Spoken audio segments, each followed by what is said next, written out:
La entrevista del Telematutino 11, gente importante a tratar temas importantes. Nos acompaña el licenciado Ricardo Pérez Fernández, economista, politólogo, gran escritor de artículos, forma parte también del equipo de comentaristas de Telenoticias. Buenos días, Ricardo, un placer tenerte en el programa de nuevo, en un momento que hay tantos temas. Bueno, buenos días, Ramón, Jacqueline, un placer Ricardo, estar aquí, buenos días. como siempre. Yo creo que una de las primeras personas que escribió un artículo sobre las primarias fue Ricardo Pérez Fernández, hace varias semanas, antes de que el debate tomara el cuerpo que está hoy, y creo que fue de los primeros que yo escuché el argumento constitucional, especialmente el argumento constitucional y la declaratoria inconstitucional por parte de la Suprema Corte de Justicia. Vamos a entrar a ese tema, Ricardo. ¿Cómo no? Lo primero que siempre digo cuando entro en discusión sobre este tema es que hay que recordar que solo porque vivimos en la República Dominicana, sí, ese tema hoy en día es discusión. ¿Por qué? Porque no debería de serlo. Ya hay una sentencia de la Suprema Corte de Justicia en sus atribuciones constitucionales en aquel entonces, declarando una ley de primarias que aprobó las primarias abiertas, simultáneas y organizadas por la Junta Central Electoral como inconstitucional. Y eso adquirió la categoría de cosa irrevocablemente juzgada. Y el artículo 277 de la Constitución del año 2010 dice que todo lo que haya adquirido la categoría de cosa irrevocablemente juzgada no puede ser revisada. Punto final. Pero Ricardo, ¿y eso no es sujeto a interpretación constitucional? No es sujeto a interpretación constitucional. Ahora, en este país sí, porque aquí todo es posible. Por eso te digo. Todo es posible. Porque la Constitución lo que trató de proteger fue que todas las declaraciones de inconstitución de la Suprema Corte no fueran revisadas por el Tribunal Constitucional. Por eso inicio diciendo que estamos en República Dominicana y aquí cualquier cosa posible. En un país donde la institucionalidad tuviera algún sentido, esta discusión no estuviera en la palestra pública. Pero partiendo de que estamos en la República Dominicana y que cualquier cosa es posible, sí, hay un tema y el tema se centra básicamente en el Partido de la Liberación Dominicana. Sí. Que pareciera, que daría la impresión que es que tiene el sartén por el mango y que se hará conforme lo dictamine el comité político de ese partido. Sí. Y ahí, en la última reunión se decidió buscar opiniones que le den una interpretación a esa sentencia, esa disposición, por 5 constitucionalistas. Uh-huh. Es un tema interno del PLD de dos tendencias, dice un periódico ahí donde hay declaraciones tuyas en ese sentido. Y bueno, y lo de la consulta a los 5 constitucionalistas, yo la considero absurda. Absurda, penoso, frustrante. Porque, insisto, esto fue un tema zanjado por esa sentencia de la Suprema Corte de Justicia. En un país donde la institucionalidad tenga algún sentido, esta discusión no existiera. Y no hay buena fe política, porque de repente quizá no se ha llegado a esas profundidades. Eso lo veremos próximamente, pero una cosa, otro punto que hay que aclarar, aquí no hay una división dentro del PLD con relación a este tema. Lo que tiene paralizado este tema es que hay una parte del PLD que no quiere convencerse de que las primarias abiertas son inconstitucionales. Luego, recogiendo todas las opiniones que han salido en la prensa en las últimas semanas, vemos que todos los partidos políticos, la sociedad civil, los empresarios, es que esencialmente todo el mundo está de acuerdo en que las primarias abiertas constituirían un atraso y perpetuarían el desastre que hay en la política dominicana. Solo una facción del PLD quiere las primarias abiertas y las quiere pensando únicamente de cara a las elecciones del año 2020. Pero ¿y no será por corregir? Porque uno de los argumentos por lo cual se dice que se quieren primarias abiertas es justamente por las experiencias que se ha tenido en diferentes partidos en primarias pasadas, donde hasta en el propio PLD hubo muertes. Entonces, para corregir eso, se ha revisado la forma en que se hace la primaria. ¿No es legítimo que quieran también hacer ese ejercicio y ver que de esta forma sea menos dramático? Yo considero que no, porque el ejercicio de las primarias abiertas aquí ha dado resultados muy claros. En el año 2012, por ponerles solo un ejemplo, ustedes recuerdan, o no sé si lo recuerdan, pero todas las encuestas se reflejaban que el candidato por el Partido Revolucionario Dominicano, que debió de haber ganado la candidatura presidencial, era Miguel Vargas Maldonado en el año 2012. Y de repente, Hipólito Mejía se impone y gana la candidatura. Todo el que participa en política en este país sabe lo que ahí sucedió. Y eso sucedió por las primarias abiertas. ¿Y qué sucedió? personas de otro partido fueron a votar por él. Lo eligieron Mandadas a votar. como el mejor, probablemente, lo eligieron como el mejor adversario. Y eso es lo que no puede continuar pasando, porque en esencia, eso lo que garantiza es que el dinero siga siendo quien manda en la política dominicana. Y aquí, el que no entienda que el cáncer de la política dominicana es el dinero, y que el dinero es lo que hay que sacar de la política dominicana, entonces no vive en este país. Pero nadie quiere sacar el dinero, Ricardo. Bueno, nadie que tiene dinero quiere sacar el dinero de la política, pero ellos no son la mayoría. Pero parece, este país necesita Ricardo, de una parece, reforma Ricardo, política. que esa aspiración de la transparencia en la contabilidad de los partidos Por eso. no está en la agenda No. de todos los partidos. Bueno, y además, se supone que ese es un tema que vamos a discutir ahora, porque el tema de la No se ha primaria, llegado pues, ahí. claro, todavía no se ha llegado a la parte del financiamiento, ni se ha llegado a la parte de las cuotas. Todavía falta mucho por discutirse con relación a esa ley de partidos, pero Pero mira, lo de la primaria es fundamental. Sí. ¿O qué es más fundamental? ¿Lo de las primarias o el tema de las finanzas? no, todo es importante. No podemos caer en el error de pretender jerarquizar o categorizar la importancia de las cosas. Lo que es importante es tener un instrumento de ley de partidos políticos que tenga una visión integral sobre cuáles son los problemas fundamentales de la política dominicana que hay que corregir. Tiene que ser una ley que tenga prescripciones directas para cada uno de esos problemas que hay que Y los solucionar en el problemas ejercicio de que la tiene política. el ejercicio político de la República Dominicana no es común a los países del área. La misma práctica de... En algunos sí, Corrupción otros y- han ido superándose porque han podido aprobar instrumentos de leyes que, aparte de que se cumplen, ¿verdad? Dame un ejemplo, si tú bueno, sabes. Colombia, por ejemplo, una revolución a nivel de la política muy significativa y que sirve de ejemplo además. Perú por igual, Costa Rica por igual, Uruguay por igual. ¿Y qué hicieron ellos? Bueno, acatarse primero, o sea, cumplir las disposiciones legales Vigentes. no vigente, sino Lo que tenían. lo que se fue reformando a través del Por tiempo, eso. que se cumpliera, porque fue un acuerdo, o siempre han sido acuerdos, y eso no solamente pasa para el tema de la política, pasa con todo. Cuando es un tema neurálgico, trascendental de una sociedad, tiene que haber un consenso entre todos los sectores de esa sociedad para que eso se cumpla. Y la política, recuerden que no hace mucho tiempo, en Colombia, por ejemplo, el narcotráfico financiaba campañas políticas. Ya eso no es una acusación que hoy en día preocupa o que trasciende en los procesos electorales de Colombia. Eso fue fruto de reformas políticas. Entonces, ese era el problema de ellos. El problema de nosotros es otro. ¿Cuál es? Pero igual están vinculados, es el tema del financiamiento, es el tema de que pocas personas dominan el sistema político, es el tema de que no se cumple con lo acordado, de que no se cumple con lo pactado. Y eso Y tiene por que ejemplo, superarse. ¿qué no se ha cumplido aquí pactado? En el ámbito político. En el ámbito político. Pero tenemos 17 años discutiendo una ley de partidos políticos. Bueno, pero empecemos eso por pero ahí. no se ha pactado. Los partidos han estado de acuerdo, por ejemplo, con el tema de la fiscalización. Bueno, hay una ley que lo indica. El asunto de la fiscalización de las finanzas de los partidos políticos y la Junta Central Electoral, y eso es recurrente, vive publicando Sí. que los partidos no someten los informes a tiempo, Ni que los siquiera partidos no con los transparentan. recursos públicos. Ni siquiera con los recursos públicos. Nada de eso se ha podido cumplir porque no hay interés de cumplirlo. Entonces, eso es lo que tiene que cambiar. ¿Quién no tiene interés de cumplir? Los que tienen la posibilidad de cumplir o incumplir. Ok, ¿y quién puede forzar a que cumplan ellos? La ley, una ley. ¿Y quién puede entonces hacer que se cumpla la ley? Porque tú mismo dices que la Sí. Junta se cansa de decir que cumplan y nadie le hace caso. La Entonces, vigilancia permanente de la sociedad, porque el ejercicio de ciudadanía ¿Y bajo consiste en... cuál- Pero además bajo cuál la ley tiene que instrumento? contemplar consecuencias también. Sí, tiene que contemplar, las contempla, pero no hay mecanismo de ejecución apropiado. Exacto, Ricardo, pero ¿quién Pero hace? la ciudadanía somos todos nosotros, porque el problema nuestro es pensar que nosotros somos buenos ciudadanos y que cumplimos con nuestra parte, saliendo a votar una vez cada 4 años y delegando todo el poder absolutamente sobre los políticos que nos representan en ese proceso o en ese periodo gubernamental. Y eso no es así. Evidentemente que los sectores que manejan la política nacional se sienten cómodos con el status quo. Por eso tiene 17 años una ley de partidos frenada en el Congreso de la República. Eso tiene que cambiar, pero no va a cambiar por la voluntad libre o el deseo de los políticos. Va a cambiar cuando la sociedad se lo exija. Entonces, no solo hay que tener un instrumento de ley que prevea los mecanismos y las formas de hacerlo, sino una ciudadanía vigilante, proactiva, que exige el cumplimiento de esas leyes.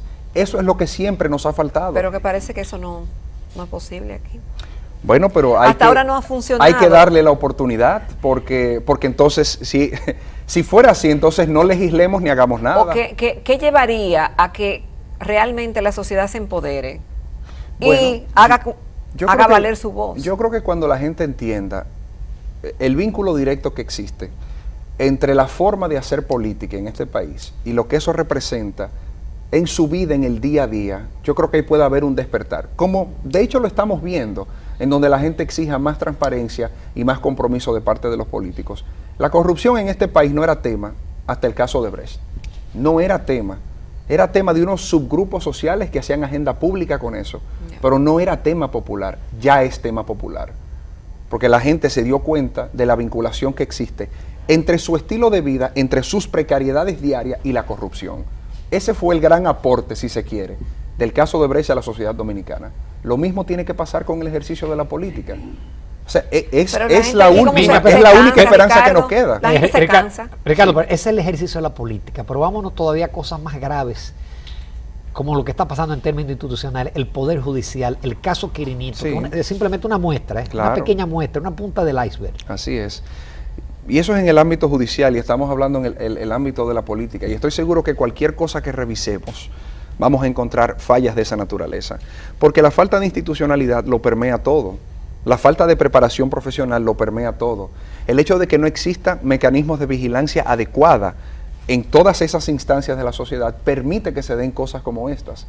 Lo importante de esto no es resignarnos y decir, bueno, mire, está pasando y esto no tiene solución. No. Yo creo que debemos de apostar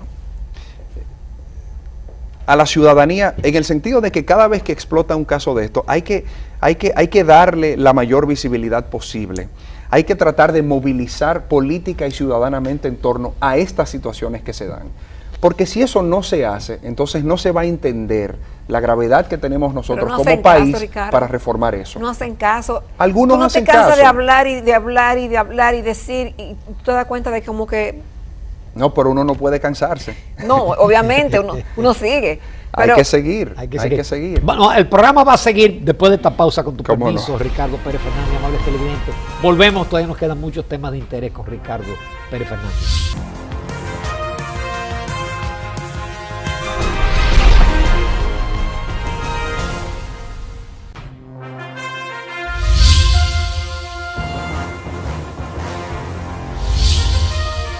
Continuamos en Telematutino 11, esta mañana conversando con el licenciado Ricardo Pérez Fernández, quien es economista y politólogo.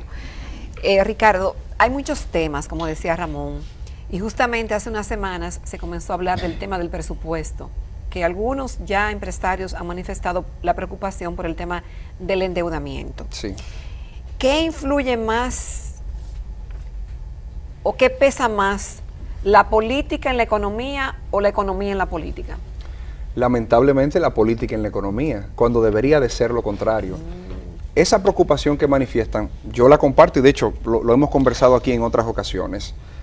La deuda está llegando a un punto que ya tiene que generar ciertas preocupaciones, no necesariamente por el monto de la deuda, no necesariamente por eso, sino por la calidad de la deuda, por la calidad. Cuando se ve, por ejemplo, el porcentaje de esto que va a intereses, cuando se ve en qué se está invirtiendo los montos que adeuda la República Dominicana y las nuevas contrataciones de deuda de la República Dominicana, eso yo pienso que tiene que llamar a preocupación, porque una parte significativa de esa deuda no está yendo a actividades productivas que garanticen en un futuro la generación de recursos que sirvan para pagar o para honrar ese préstamo. Y eso es lo que yo veo con preocupación con relación a ese tema. Pero tú no ves una insostenibilidad de la deuda. Todavía una no. Insostenibilidad fiscal a corto plazo. Sí, todavía no. Lo que pasa es que aquí está pendiente una reforma fiscal integral que está atada indisolublemente a ese tema. Porque ¿cuál es la preocupación que existe en torno a la deuda? Bueno, que es muy alta y que posiblemente no se pueda pagar. O sea que resulte muy onerosa para la capacidad recaudadora del Estado y que eso entonces se constituye en un problema de otra naturaleza. Y eso podría ser en el futuro. Lo que pasa es que aquí se aprobó una ley de estrategia nacional de desarrollo que de cara a 2030 pues diseñó una hoja de ruta de las cosas fundamentales que teníamos que hacer como Estado para garantizar una República Dominicana desarrollada. Un tema fundamental de eso, uno de los ejes principales es la fiscalidad. Y nosotros en esa parte no hemos podido cumplir. ¿Por qué? Porque las reformas fiscales, sobre todo las integrales, tienen un costo político alto. y nadie quiere cargar con ese costo político. ¿Y entonces hasta cuándo se podrá? Esperemos que no sea hasta que llegue la crisis y ya no quede otro remedio que no sea aprobar una ley de reforma fiscal integral, y que esas discusiones podamos tenerlas con el mismo entusiasmo que estamos teniendo la de las primarias abiertas, la del famoso pacto por la educación, la del pacto eléctrico que a veces cae en el sueño eterno, luego despierta, luego cae en el sueño. Pero algo fundamental, pero muy, muy importante, es ese tema de la fiscalidad en la República Dominicana. Somos el segundo país con niveles de recaudación más bajos en toda América Latina, un 13.5%, algo así. Solo Guatemala es más bajo. El proyecto de ahora es optimista, ellos aspiran a 14.5% del PIB, que no se va a dar. Pero 14.5% fundamentándose esencialmente en la mejora de las recaudaciones. Y eso es algo, Chile es la referencia obligatoria en la región en materia de, digamos, de profesionalización y eficientización de la recaudación a través de la renta. Y ellos nunca lograron unos resultados tan espectaculares en tan corto tiempo. El tema de elevación es un tema muy complicado y el solucionar el tema de elevación toma tiempo y toma recursos humanos y recursos económicos. Entonces, la vía, está muy bien que eso sea un objetivo de impuestos internos y del Estado dominicano, porque la evasión tiene que acabarse en algún momento. Pero no podemos hacer de lado la discusión de la reforma fiscal. Es necesaria. Un 13% del PIB como presión tributaria en la República Dominicana es muy, pero muy bajo. Habrá déficit obligatoriamente. Obligatoriamente. Y si no hay déficit, habrá crisis política. Porque entonces serían unos recortes presupuestarios que evidentemente afectarían educación, afectarían salud, afectarían obras públicas, afectarían esencialmente los servicios básicos que la gente consume día a día. Y que la gente cada día exige más. Y que cada día exige más. Y está bien que exijan más. Ahora, el Estado, para poder hacerle frente a eso, tiene necesariamente que contar con más recursos. No solamente eficientizar el gasto de los recursos que ya existen, que eso definitivamente es una discusión que también se tiene que tener, porque no es solo cantidad, sino calidad. Pero porque hay una discusión pendiente en el ámbito de la calidad, no significa que podamos ignorar el hecho de que aquí la presión tributaria es muy baja y se necesita de una reforma fiscal integral. Ricardo, vamos al tema internacional. Parece que en pocas horas no será la independencia de Cataluña, pero sí la proclamación de la independencia por parte del Parlamento. Impacto a nivel de España, impacto a nivel de la Unión Europea, y si realmente es sostenible una Cataluña independiente. Impacto en Cataluña. Bueno, primero, Carles Puigdemont, que es el presidente de la Generalitat, ha dicho que no habrá una declaración de independencia, sino que él simplemente va a comentar acerca de los resultados del referéndum del 1 de octubre. Aunque él diga eso, existe un temor de que sí pueda darse en su pronunciamiento una proclamación de independencia unilateral. A ver, esto tiene múltiples lecturas. Primero, ya se empieza a escuchar la posibilidad de la invocación del artículo 155 de la Constitución española, un artículo que nunca se ha invocado, que lo que establece fundamentalmente es que cuando una comunidad autónoma, como es el caso de Cataluña, se aparta de la legalidad, el gobierno central de España tiene la posibilidad de suspender esa autonomía y tomar control directo de ese territorio, de esa comunidad autónoma. Y ya eso está en discusión y eso es gravísimo. Eso es grave. Porque naturalmente lo que eso quiere decir es que Cataluña se habría apartado completamente de la legalidad. El referéndum ya fue ilegal. La Corte Constitucional de España así lo declaró días antes de que se celebrara. Y a pesar de eso, se continuó y se celebró. Entonces hay mucha preocupación con eso. La Unión Europea ha dado todo su apoyo a Rajoy y a su gobierno.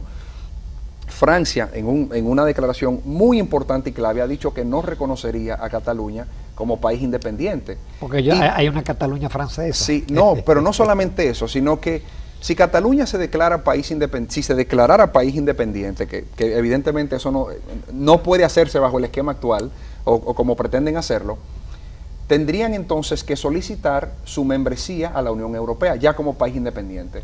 Pero para usted ser reconocido como país independiente, el Consejo de Seguridad de las Naciones Unidas tiene que reconocerlo como tal. Y Francia es miembro del Consejo de Seguridad de Naciones Unidas. Con ese voto no se puede Exactamente. contar. Si Francia veta el reconocimiento de Cataluña como república independiente, entonces ya hay un tranque y no puede ser reconocido como nación independiente. ¿Y qué implica eso para Cataluña? que no van a poder efectuar la independencia tal cual ellos la imaginan. Empezando por el hecho de que el referéndum como se celebró no puede tener como resultado final la independencia. El artículo 192 de la Constitución española también es muy clara con relación a esto. Se puede consultar a la población española por vía de referéndum sobre asuntos trascendentales de la nación, como es la intención de declarar la independencia de una comunidad autónoma. Pero uno, tiene que ser una consulta a todos los españoles. Y dos, los resultados no son vinculantes. Y el hecho de que se mantengan en rebeldía, la implicación es para España. Eso es un problema político que tiene que resolver el diálogo entre Madrid y Barcelona, entre Madrid y Cataluña.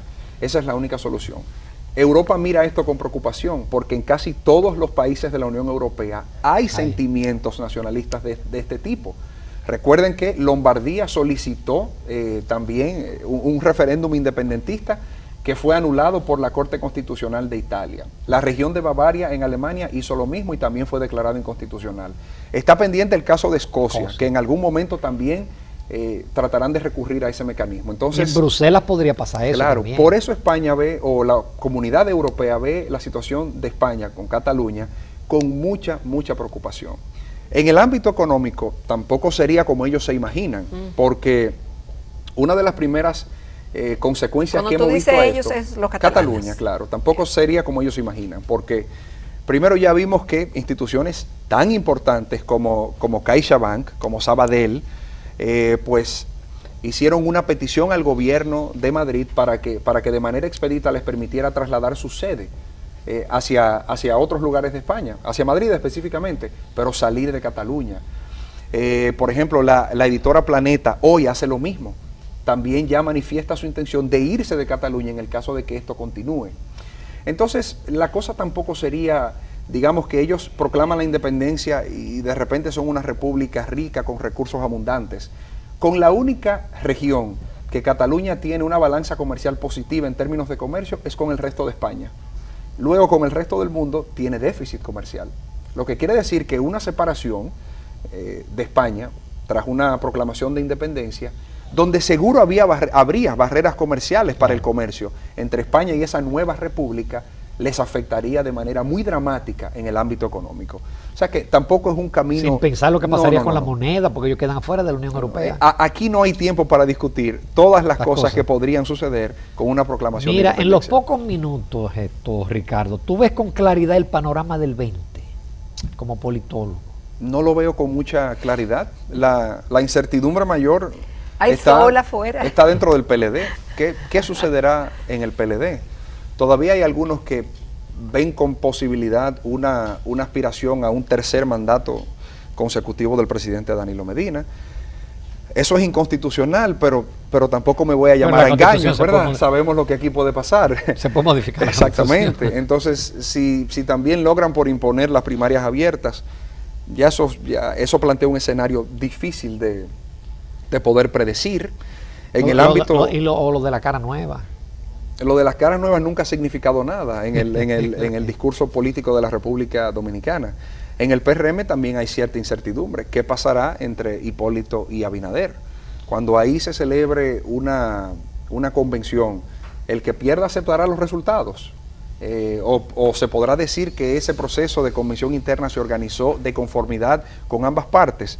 Hay una serie de incertidumbres y fíjate que nada más me limito a mencionar esos dos partidos porque en este momento son los partidos que representan la política de la República Dominicana. Ricardo Pérez Fernández, como siempre, agradecido. Brillante tu participación. Sí. Gracias. Muchas gracias. Invítenme más a menudo. Pero nosotros felices de tenerte por aquí. Nos vamos a comerciales, amables televidentes. Vamos a hablar de puertos. Vamos a hablar del puerto de Jaime en unos minutos.